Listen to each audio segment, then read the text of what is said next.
ഇന്ത്യയുടെ പ്രതിപക്ഷ നേതാവാണ് രാഹുൽ ഗാന്ധി. ഇതുപോലെ ഒരു പ്രതിപക്ഷ നേതാവിനെ രാജ്യം ഇന്ന് വരെ കണ്ടിട്ടുണ്ടാവില്ല. കാരണം ഉത്തരവാദിത്തം എന്ത് എന്ന് രാഹുൽ ഗാന്ധിക്ക് അറിയില്ല. കാരണം കേരളത്തിലെ രാഷ്ട്രീയ പ്രവർത്തകർ, അതോടൊപ്പം തന്നെ കേരളത്തിലെ ജനങ്ങൾ, കേരളത്തിലെ മാധ്യമങ്ങൾ, അതോടൊപ്പം തന്നെ ദേശീയ മാധ്യമങ്ങൾ ഉറ്റുനോക്കിക്കൊണ്ടിരിക്കുന്ന ഒരു പ്രധാനപ്പെട്ട കാര്യമുണ്ട്: കേരളത്തിൽ ആര് മുഖ്യമന്ത്രിയാകുമെന്ന്. മെയ് 4 തെരഞ്ഞെടുപ്പ് ഫലം വന്നു.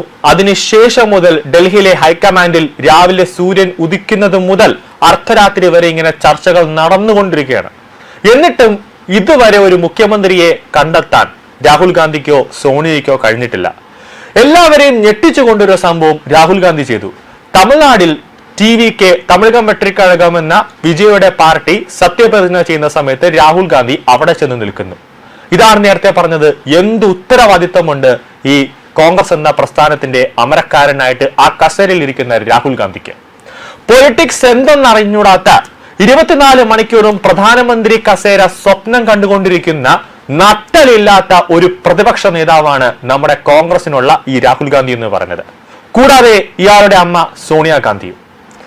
ഒരു സംസ്ഥാനം, അതായത് ഒരു ചെറിയ സംസ്ഥാനം, ദൈവത്തിന്റെ സ്വന്തം നാടെന്ന് വിശേഷിപ്പിക്കുന്ന നമ്മുടെ കേരളത്തിൽ 2 ആഴ്ചയായിട്ട് ഒരു മുഖ്യമന്ത്രിയെ കണ്ടെത്താൻ കോൺഗ്രസിന്റെ ഹൈക്കമാൻഡായിരിക്കുന്ന മല്ലികാർജുന ഖാർഗെക്കും അതോടൊപ്പം തന്നെ അമരക്കാരനായ രാഹുൽ ഗാന്ധിക്കും പ്രിയങ്ക ഗാന്ധിക്കും സോണിയാഗാന്ധിക്കും കഴിയുന്നില്ലെങ്കിൽ പിന്നെ ഇവർ എന്തിനാണ് കോൺഗ്രസിന്റെ ദേശീയ നേതാക്കൾ അല്ലെങ്കിൽ കോൺഗ്രസിന്റെ അമരക്കാരെന്ന് പറഞ്ഞിരിക്കുന്നത്? വല്ല തൊഴിലുറപ്പ് പണിക്കും പോകണം ഈ പരിപാടിയെല്ലാം തന്നെ നിർത്തിയിട്ട്. ഇവർ രണ്ടുപേരും, രാഹുൽ ഗാന്ധിയും സോണിയാഗാന്ധിയുമാണ് കോൺഗ്രസിന്റെ ശാപം. അതുകൊണ്ടാണ് ഓരോ സംസ്ഥാനത്തും തെരഞ്ഞെടുപ്പ് നടക്കുമ്പോഴും അവിടെ ജനങ്ങൾ ഇവരെ ചൂലുകൊണ്ട് കോൺഗ്രസ് എന്ന പാർട്ടി അടിച്ച് പുറത്താക്കുന്നത്. കാരണം അവിടെ ഒരു ഭരണസ്തംഭനം ഉണ്ടാകുമെന്ന് മറ്റ് സംസ്ഥാനങ്ങളിലെ ജനങ്ങൾക്കറിയാം. കാരണം ഒരു കേരളം പോലൊരു കൊച്ചു സംസ്ഥാനത്ത് ഒരു മുഖ്യമന്ത്രിയെ കണ്ടെത്താൻ ഇവർക്ക് ഇതുവരെ കഴിയുന്നില്ല. കോൺഗ്രസിലാണെങ്കിൽ ഒരു ഇറച്ചിക്കടയിലെ ഒരു എല്ലിക്കഷ്ണം പോലെ ഒരു കസേരയ്ക്ക് വേണ്ടി അടിപിടി കൂടിക്കൊണ്ടിരിക്കുന്നു. ഡൽഹിയിൽ ഇപ്പോൾ മുഖ്യമന്ത്രി കസേരയ്ക്ക് വേണ്ടി അടിപിടി കൂടുന്നു. അതിനോടൊപ്പം തന്നെ KPCC അധ്യക്ഷന്റെ കസേരയ്ക്ക് വേണ്ടി അവിടെ അടിപിടി കൂടുന്നുണ്ട്. ഇതാണോ കോൺഗ്രസ് എന്ന പ്രസ്ഥാനം? ഇവരാണോ നാളെ മുതൽ കേരളത്തിലെ ജനങ്ങളെ ഭരിക്കാൻ പോകുന്നത്? കേരളത്തിലെ ജനങ്ങൾക്ക് വേണ്ടിയുള്ള വികസനങ്ങൾ നടപ്പിലാക്കാൻ പോകുന്നത് ഈ തമ്മിത്തല്ല് കാണിക്കുന്ന ഈ കൂട്ടങ്ങളാണോ? പറഞ്ഞു വരുന്നത്, കേരള നിയമസഭാ തെരഞ്ഞെടുപ്പ് നടന്ന ഫലപ്രഖ്യാപനം ഉണ്ടായി 2 ആഴ്ച കഴിഞ്ഞിട്ടും കോൺഗ്രസിലെ ഒരു മുഖ്യമന്ത്രിയെ പോലും പ്രഖ്യാപിക്കാൻ രാഹുലിനും സോണിയയ്ക്കും മല്ലികാർജുന ഖാർഗെയ്ക്കും കഴിയുന്നില്ല എങ്കിൽ കേന്ദ്ര സർക്കാർ ഇപ്പോൾ പ്രഖ്യാപിച്ച ഈ പുതിയ തൊഴിലുറപ്പ് പദ്ധതി ഉണ്ടല്ലോ, അതിലേക്ക് പോകുന്നതാണ് നല്ലത്. അല്ലാതെ ഈ നട്ടലില്ലാത്ത ആണത്വമില്ലാത്ത ഒരു മനുഷ്യനായിട്ട് രാഹുൽ ഗാന്ധി ഇങ്ങനെ പ്രതിപക്ഷ നേതാവെന്ന് പറഞ്ഞിരിക്കരുത്. ഇയാളാണ് നാളെ ഭാരതത്തിന്റെ പ്രധാനമന്ത്രി എന്ന പദം കൊണ്ടുകൊണ്ടിരിക്കുന്നത്.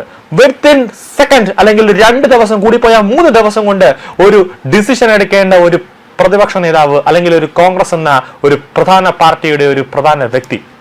ഈ രാഹുൽ ഗാന്ധി ഇന്ത്യയുടെ പ്രധാനമന്ത്രിയായിരുന്നാൽ നാളെ ഒരു ശത്രു രാജ്യം നമ്മുടെ രാജ്യത്ത് ആക്രമിച്ചാൽ സോണിയാഗാന്ധി നാളെ കോൺഗ്രസിന്റെ ആസ്ഥാന മന്ദിരത്തിൽ ചെന്നിരുന്നിട്ട് മല്ലികാർജുന ഖാർഗെയും സോണിയാഗാന്ധിയെയും എല്ലാവരെയും വിളിച്ചുകൊണ്ട് ചർച്ച നടത്തുമല്ലോ.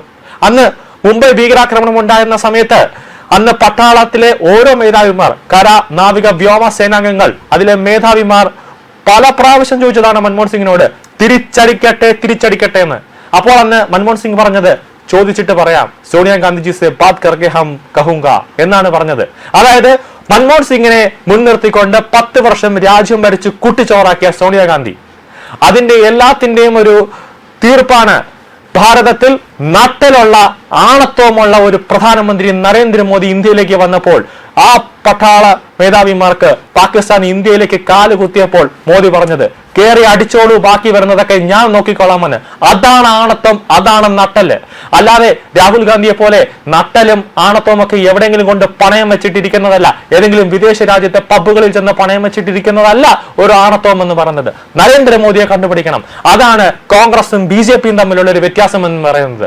ഒരു സംസ്ഥാനത്ത് തെരഞ്ഞെടുപ്പ് നടന്നു കഴിഞ്ഞാൽ വിത്തിൻ ദ സെക്കൻഡ് അല്ലെങ്കിൽ ഒരു ദിവസം കൊണ്ട് അടുത്ത മുഖ്യമന്ത്രി ആര് എന്ന് BJP പറയും. കാരണം അവിടുത്തെ പ്രവർത്തകർ, അവിടുത്തെ സംഘടന, അവരുടെ രീതി, അവരുടെ ഐക്യം, അതെല്ലാം ഒറ്റ കെട്ടാണ്. അല്ലാതെ ഇതുപോലെ ഒരു കസേരയ്ക്ക് വേണ്ടി കിടന്ന് തമ്മി തല്ലി തലമണ്ട അടിച്ചു പൊളക്കുന്ന ഒരു പാർട്ടിയല്ല കോൺഗ്രസ് എന്നതാണ് ഏറ്റവും പ്രധാനപ്പെട്ട കാര്യം. ഒരു ചെറിയ സംസ്ഥാനത്തിന്റെ പ്രശ്നം പരിഹരിക്കാൻ കഴിയാത്ത മിസ്റ്റർ രാഹുൽ ഗാന്ധി, നിങ്ങളുടെ ഈ കോൺഗ്രസ് എന്ന പാർട്ടി നാളെ രാജ്യത്ത് വന്നാൽ എങ്ങനെ 140 കോടി ജനങ്ങളുടെ പ്രശ്നം നിങ്ങൾ പരിഹരിക്കും? ഇതാണ് മോദിയും രാഹുലും തമ്മിലുള്ള വ്യത്യാസം. ഇത് മറ്റ് സംസ്ഥാനങ്ങളിലെ ജനങ്ങൾക്കറിയാം. അതുകൊണ്ടാണ് ഓരോ സംസ്ഥാനത്തിലും, പശ്ചിമ ബംഗാളിലായിക്കോട്ടെ, ഡൽഹിയിലായിക്കോട്ടെ, ഉത്തർപ്രദേശിലായിക്കോട്ടെ, ഗുജറാത്തിലായിക്കോട്ടെ, അവിടെയെല്ലാം കോൺഗ്രസിനെ അടിച്ചു പുറത്തേക്ക് കളഞ്ഞിട്ട് BJP അവർ ഇരു കൈ നീട്ടി അവിടുത്തെ ജനങ്ങൾ സ്വീകരിക്കുന്നത്. BJPയും കോൺഗ്രസും തമ്മിലുള്ള വ്യത്യാസം എന്താണെന്ന് ഇപ്പോൾ മനസ്സിലായില്ലെങ്കിൽ അതൊന്ന് അവരുടെ സംഘടനാ രീതി, അവരുടെ പ്രവർത്തനം, അവരുടെ ആ ഒരു അഡ്മിനിസ്ട്രേഷൻ രീതി, അത് രാഹുൽ ഗാന്ധിയും സോണിയാഗാന്ധിയും കൂടെ ഒന്ന് നോക്കി പഠിക്കുന്നത് നല്ലതായിരിക്കും. അല്ലെങ്കിൽ ഒരാഴ്ച BJPയുടെ ആസ്ഥാന മന്ദിരത്തിൽ ചെന്നിരുന്നാൽ മതി. അവിടെ പഠിപ്പിച്ചു തരും BJPയുടെ കുട്ടികൾ എങ്ങനെ ഒരു രാജ്യം ഭരിക്കണം, അല്ലെങ്കിൽ എങ്ങനെ ഒരു രാഷ്ട്രീയ പാർട്ടിയെ കൊണ്ടുപോകണമെന്ന്. കേരളത്തിൽ ഇപ്പോൾ ഭരണസ്തംഭനമാണ് നടന്നുകൊണ്ടിരിക്കുന്നത്. 4 ജില്ലകൾ ഇരുട്ടിലേക്ക് പോകുന്നു. ഒരു ആഭ്യന്തരമന്ത്രിയില്ല. വെള്ളിയാഴ്ച, അതായത് മുൻ പിണറായി സർക്കാരിന്റെ കാലത്ത് ശിവൻകുട്ടി, വിദ്യാഭ്യാസ മന്ത്രിയായിരുന്ന ശിവൻകുട്ടി പറഞ്ഞത് മെയ് 15-ന് 10ാം ക്ലാസിന്റെ ഫലം വരുമെന്ന്. ആ ഫലം റെഡിയാക്കി വെച്ചിട്ട് ഇരിക്കുകയാണ് വിദ്യാഭ്യാസ വകുപ്പ്. ആര് പ്രഖ്യാപിക്കും? റോഡിലെ ഏതെങ്കിലും റോഡിൽ കൂടെ പോകുന്ന ഒരാളെ വിളിച്ചിരുത്തിയിട്ട് പ്രഖ്യാപിച്ചാൽ മതിയോ? അപ്പോൾ വൈദ്യുതി, ഇപ്പോൾ കറണ്ട് ഇരുട്ടിലായാൽ, നമുക്ക് കറണ്ടിന് എന്തെങ്കിലും ഷോർട്ടേജ് വന്നു കഴിഞ്ഞാൽ പുറത്തു നിന്ന് കറണ്ട് വാങ്ങിക്കണമെങ്കിൽ അതിന് ഒപ്പിട്ട് കൊടുക്കണമെങ്കിൽ വൈദ്യുതി മന്ത്രിയില്ല, ആഭ്യന്തരമന്ത്രിയില്ല, ലോ ആൻഡ് ഓർഡർ തകർന്ന് തരിപ്പണമായി കിടക്കുന്നു, മുഖ്യമന്ത്രിയില്ല. ആശുപത്രി മേഖലയിൽ എന്തെങ്കിലും ഒരു അടിയന്തരമായ ഒരു സംഭവം വന്നു കഴിഞ്ഞാൽ അതിലൊരു ആക്ഷൻ എടുക്കാൻ ആരോഗ്യമന്ത്രിയില്ല. പൊതുമരാമത്തുമായി വകുപ്പുമായി ബന്ധപ്പെട്ട റോഡ് പൊളിഞ്ഞ് തകടമായി കിടക്കുന്നു, അതിലൊരു നടപടി എടുക്കാൻ ആരുമില്ല. ഒരു മുഖ്യമന്ത്രിക്ക് വേണ്ടി 2 ആഴ്ച 3 ആഴ്ചയോളമായി നടക്കുന്ന ഈ ഒരു ചർച്ച ഒരു മുഖ്യമന്ത്രിയെ പ്രഖ്യാപിച്ചു കഴിഞ്ഞാൽ അടുത്ത മന്ത്രിസഭ മറ്റ് വകുപ്പുകൾ വീതിച്ചു കൊടുക്കുന്നതിന് വേണ്ടി മന്ത്രിമാരെ എല്ലാം തന്നെ ഓരോ വകുപ്പുകളിലേക്ക് അസൈൻ ചെയ്ത് കൊടുക്കാൻ എത്ര വർഷം എടുക്കുമെന്ന് ജനങ്ങൾ തന്നെ ചോദിക്കുകയാണ്. അല്ലെങ്കിൽ ജനങ്ങൾ തന്നെ മുന്നോട്ട് വയ്ക്കുന്നു. തിങ്കളാഴ്ച നിങ്ങൾ ഭരിക്കൂ, ചൊവ്വാഴ്ച VD സതീശൻ ഭരിക്കട്ടെ, അല്ലെങ്കിൽ അടുത്ത ദിവസം വേറെ ആള് ഭരിക്കട്ടെ എന്ന് ജനങ്ങൾക്ക് സഹികെട്ടു. ജനങ്ങൾ ഇപ്പോൾ കോൺഗ്രസിന്റെ പ്രസ്ഥാനത്തെ നോക്കി പുച്ഛിക്കുകയാണ്. ഇങ്ങനെയാണ് ഒരു കോൺഗ്രസ് എന്ന സംവിധാനം ഉള്ളതെന്ന്. കാരണം കേരളം വലിയ രീതിയിൽ ഒരു ഭരണസ്തംഭനത്തിലേക്ക് പോകുന്നു. 4 ജില്ലകൾ ഇരുട്ട്. ഓരോ ദിവസം ചെല്ലുന്തോറും മറ്റ് ജില്ലകളും ഇരുട്ടിലേക്ക് വരുന്നു. സ്കൂൾ തുറക്കാൻ ഇനി വെറും ആഴ്ചകൾ മാത്രം. ഒരു പുസ്തകം പോലും അച്ചടിച്ചിട്ടില്ല, ഫണ്ടില്ല, പേപ്പർ ഇല്ല എന്ന് പുസ്തകം അച്ചടിക്കേണ്ട സൊസൈറ്റി തന്നെ പറയുന്നു. പുസ്തകത്തിന്റെ കവർ പേജ് അടിച്ചിട്ടില്ല. ബുക്ക് ഏകദേശം ഒരു 79 ലക്ഷം ബുക്ക് വേണ്ടടുത്ത് വെറും 10-50 ലക്ഷം മാത്രമേ ഉള്ളൂ. ഏകദേശം മൊത്തത്തിൽ കണക്കെടുത്തു കഴിഞ്ഞാൽ കോടിക്കണക്കിന് രൂപയുടെ പാഠപുസ്തകങ്ങൾ അച്ചടിക്കേണ്ടി വരും, ഏകദേശം ഒരു 1-2 കോടി. പക്ഷെ ഇവിടെ അതുപോലും, അതിന്റെ പകുതി പോലും അച്ചടിച്ചിട്ടില്ല. പോലീസ് വകുപ്പുമായി ബന്ധപ്പെട്ട് ഒരു ലോ ആൻഡ് ഓർഡർ സംവിധാനം, അവരെ കടിഞ്ഞാണിടാൻ ഒരു മന്ത്രി ഇവിടെ ഇല്ല. ഭരണസിരാ കേന്ദ്രത്തിൽ ഇന്ന് വരും അല്ലെങ്കിൽ നാളെ വരും എന്ന് കാത്ത് താടിയിൽ കൈവച്ചുകൊണ്ട് അണ്ടർ സെക്രട്ടറി മുതൽ അങ്ങ് സെക്രട്ടറിയുടെ അഡ്മിനിസ്ട്രേറ്റീവ് ലെവലുള്ള ഉദ്യോഗസ്ഥർ വരെ ഇങ്ങനെ കാത്തിരിക്കുന്നു. കേരളം ഏത് രീതിയിൽ പോകുന്നു, എന്ത് പോകുന്നു എന്ന് ആർക്കും ഒരു പിടിയുമില്ലാത്ത അവസ്ഥയിലേക്ക് നിൽക്കുമ്പോൾ, കേരളം പൂർണ്ണമായി ഒരു ഭരണസ്തംഭനത്തിലേക്ക് പോകുമ്പോൾ, ലോ ആൻഡ് ഓർഡർ തകിടമറിഞ്ഞു നിൽക്കുമ്പോൾ ഇതൊക്കെ എങ്ങനെ ശരിയാക്കും, ആര് ശരിയാക്കുമെന്ന് ചോദിക്കുന്നു. കേരളം വീണ്ടും രാഷ്ട്രപതി ഭരണത്തിലേക്ക് പോണോ എന്ന് കോൺഗ്രസ് തന്നെ തീരുമാനിക്കുക. കാരണം ഗവർണർക്ക് ശക്തമായ വകുപ്പുകൾ ഗവർണർക്ക് ഭരണഘടനയിൽ തന്നെ പറഞ്ഞിട്ടുണ്ട്. കേരളത്തിൽ ഒരു അടിയന്തര അവസ്ഥ എന്ന രീതിയിലേക്ക് വേണമെങ്കിൽ ഗവർണർക്ക് രാഷ്ട്രപതി ഭരണം ആ രീതിയിലേക്ക് കൊണ്ടുവരാനുള്ള സാധ്യത അധികം വിദൂരമല്ല. പിന്നെ രാജേന്ദ്ര വിശ്വനാഥ് ആർലേക്കർ ആയതുകൊണ്ട് മാത്രമാണ് ഒന്നും ചെയ്യാതെ നിൽക്കുന്നത്.